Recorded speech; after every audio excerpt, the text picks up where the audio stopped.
Толкова те търсих, че преобърнах целия свят заради теб. Толкова те исках, че нарекох с името ти всяка своя вещ. Има ли те? Или те измислих? Щастие мое, стискам те с тази силната ръка. Тази до сърцето. Моя любов. Сега. Завинаги и след това.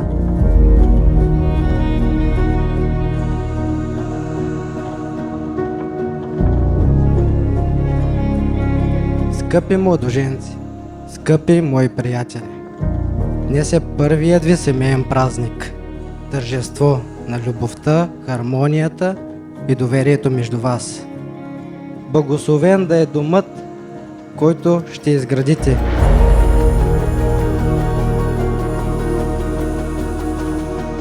Ще станеш като слънчева невеста рано, да замесиш хляб за цял живот, за двама.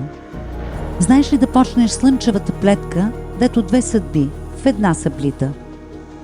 Простото синджирче, дето свързва дните, белите с черните, лошите с добрите.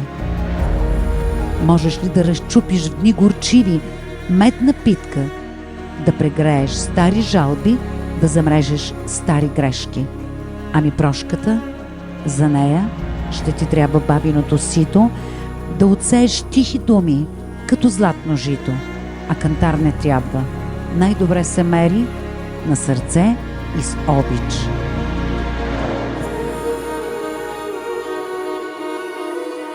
Аз, Ангел, Аз, Йорданка, тържествено се заклевам пред Бог, нашите родители кумове, и близки приятели, да те обичам моя любов, сега и завинаги. Дами и господа, скъпи гости, скъпи приятели, сватбеното парти на Йорданка и Ангел. Нощ за обичане. Ден, в който те празнуват любовта си, празнуват живота си, празнуват себе си. обещай ми любов! Често всичко! Дигаме ръцете и сега всички! Скачай!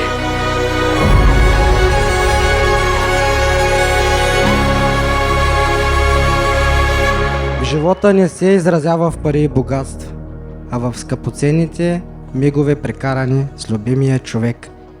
Аз ви пожелавам от все сърце такива много прекрасни мигове.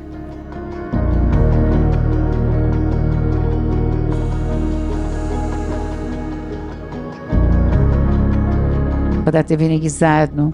Ей така, влюбени гълъбчета, ръка за ръка, по този път, пътят на любовта.